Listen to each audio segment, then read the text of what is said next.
Here we go.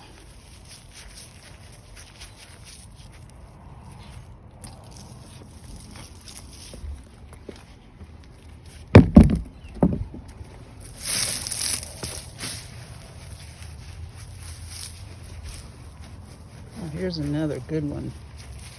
Wow.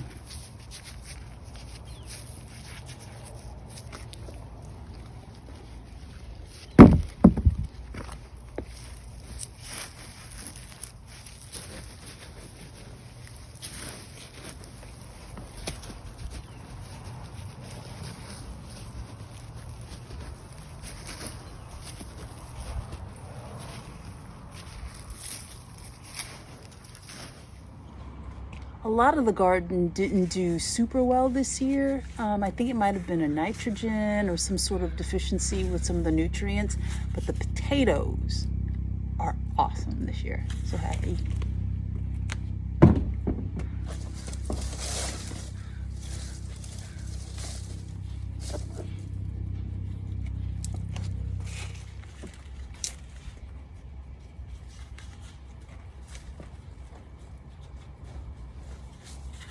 You could try to be real careful with it.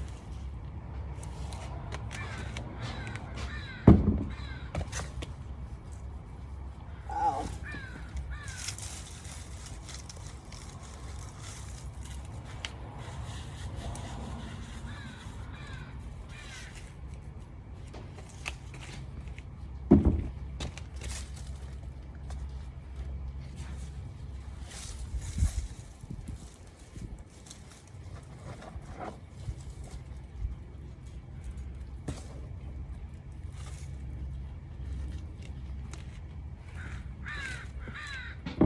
Here I've got some lemon balm late in the season, still growing. Got some thyme here as well. I've harvested a ton of thyme. It's drying in the house. And this lemon balm is great. You know, I got to get serious about finding a dedicated area because I love lemon balm so much. I actually dry out the leaves and then I'll sprinkle it on salads. I'll use it as a tea, and it's just, I'm not a medical doctor, so you have to do your own research, but it's just such a calming effect. Love it. Love lemon balm, but I want to be able to get a year's supply every summer. And so I'm going to have to dedicate some space out here to making sure that happens. So that's on my to-do list for next growing season. This is Charlie. Keep him in the garden every year. Charlie keeps an eye on things. Make sure there's no tomfoolery going on out here. To get quite a few strawberries this year. See the runners there. Someone said I should cut those back so that the plants are not spending so much energy on these new runners, and so maybe that's what I'll do next season. But they did really well. And also, I know poor guy looks like it needs some water, definitely needs some water, but the raspberries did really well this year. Like, we got a ton of raspberries. Hello, you beautiful yellow jacket. Love you, love you, love you. When I was a kid, I was so paranoid about getting stung by bees that if I saw one, I would just run away. Now I'm like, oh, just live in harmony with them. They're awesome. Zinnias, man, if you're not much of a gardener like me, you cannot go wrong with zinnias. They are like the best, most forgiving, gorgeous plant that just keeps blooming and blooming, and they're just, I love zinnias. They're magical. So this hydrangea did well. I mean, it bloomed, which is fantastic. So happy about that. But I also noticed that it had what looked like some sort of mildew or something that attacked it. So, but it didn't kill it, which is good. And it looks actually better than it was looking earlier. See this? If you're a hydrangea expert, please let me know, because I'm not sure. But what I'm going to do is I'm going to take this down, which I do every single year, prune it back, and like clockwork, it comes back every year and does really, really well. My hostas, I think it's a soil thing. I got to get on that. It hasn't really blossomed. And then my good old faithful rosemary. Love this stuff. Use it in everything. Love it, love it, love it. And this is a willow that I transplanted from a pot a couple of years ago, and it's done so well. I just think it is so beautiful, so pretty.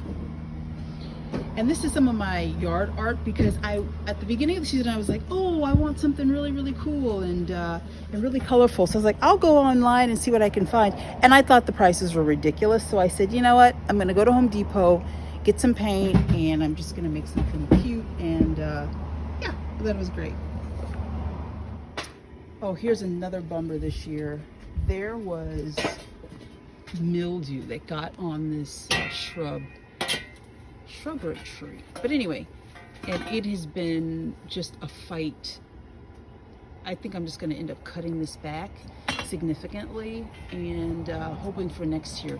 I have no evidence to support this, but I think because I put some annuals up here, and they're one of those self-watering containers, and I wonder if some of the water was spilling down and it just caused the mildew, but not happy about it. And I was really concerned that it was going to spread to the dahlias, and the dahlias overall are doing pretty good, but it's definitely contained to this tree. And yeah, I'm not going to worry about it right now because the season's pretty much over, almost over, but next year it's going to be something that I really have to watch. Okay, so I do not remember planting this chrysanthemum, but boy, am I glad I did. It is so, so pretty. Got tons of blooms, but I really can't remember planting it. So, hey, you're part of the family now, and I'm so happy. So glad you're here. Gorgeous, gorgeous, gorgeous plant. Wow, look at that. So pretty. And they did really well. I did go ahead and take one and put it in a vase, and it held up pretty good. Gorgeous. I ended up taking the olive tree that I bought from Trader Joe's a couple of years ago, and I just felt like it was not doing so well on the balcony, and I was concerned about it. So I decided to move it outside for the summer, and actually it's done really, really well. It's kind of growing all over the place, but it did really well. And so what I'm going to do for the winter is I'm going to wrap it gently, and I'm going to put it on one of the decks that's kind of shielded from a lot of the wind and the coldest temperatures, and see where that goes.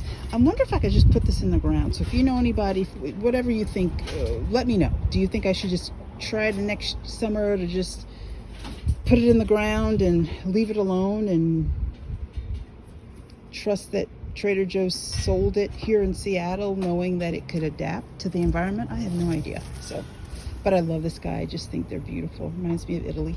This poor guy. I am so amazed that we're even getting one piece of fruit. Oh my gosh, there's another one growing. Whoa! Because we had this plant over there, and just at the back where you see the yellow trellis, it just did not do well at all. So ripped it up, we moved it over here, and it seemed to work. So we're gonna have to get some soil tests done and make sure that we're doing what we need to do. If there is one thing I'm proud of this growing season, and I'm going to show it to you, it is okra. So okra was introduced to the United States by my ancestors, not my individual ancestors, but by the enslaved in the transatlantic slave trade. And I've always wanted to grow okra. The last 2 seasons were just a bust because we just didn't get warm temperatures. And this is not like the perfect, crop of okra, but I'm just so proud that they didn't die. So I've harvested a couple off of this one, nothing off of this one, nothing off of that one yet, but I don't know. Summer's coming to a close, but to me, I just know that I can do it. And actually I grew this from seed, so I think I did a direct sow in this one, and so far so good. So that's a win for me. Very, very happy about that. We're gonna have to do a soil test because there were some plants, some squash plants that we put in that just didn't do well. See the powdery mildew there, but they just never produced any fruit. and we have tons of pollinators, so I don't think that's the issue. I think it's the soil. Also, I grew Stargazer sunflowers, and these things were enormous. And Greg said, you know what, I think it's gonna leach some of the nutrients. And I was like, no, it's fine, it's fine, it's fine. But you know what, he was right. I think that it really threw things off, and so that wasn't such a good idea. So we had an old wheelbarrow that we could not repair, and I did not want to dump it, put it in the landfill. So I said, hey, let's see if we can clean it off a little bit, add some color, and just for kicks, grow some kale in it and see what happens. So yes, we did get aphids, but not to the point where we could not actually eat this kale. And so this has provided great surplus to our salad mix. And I have no idea why this thing wasn't just destroyed by aphids, but I don't know if it's just where it's located. I have no idea, I have no explanation, but I sure am glad because boy, it did really, really well. So we've got 1, 2, 3 other areas where we're growing potatoes this season, and this guy is still kind of hanging on. No signs that they're ready to be harvested. And boy, I love the potato leaves. Greg, are these sweet potatoes or regular potatoes? These ones over here. They're sweet. Okay, so these are sweet potatoes. So looking forward to those guys coming out. So we've got some collards growing, and so far so good. We decided to net it because man, those white butterflies come in and then it's like all she wrote. So we'll see how they do in the cooler temperatures, and we'll just see how it goes. I need to stake this so it's not directly on them, so that's something I gotta do. Yep, I think the sign says it all. So these beans have done so well. We thought we got to all of them, but we still see a bunch of them. So I'm not gonna blanch them. I was reading someone saying that all they did was just put them in freezer Ziploc bags, cut them up, and freeze them. So I'm gonna try that method and see how we do. So, gosh, they're everywhere. Oh my gosh, I just dropped my glasses. Get in there. Boy, they did so well. You know, I made the mistake of putting a zinnia in here when it was really early in the season, and that poor zinnia just struggled and struggled and struggled. So I ended up transplanting it over here and just made sure that I pinched the zinnias, but we haven't had any flowers, any blooms at all. So this guy, I don't know, we'll see. But the other zinnias have done so remarkably well. Just so pleased with them.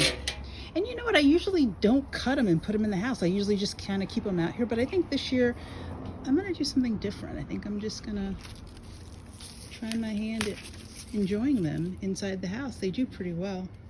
Oh, here's been a big disappointment. I hate eggplant, but my husband loves it. So, hey there, little bee.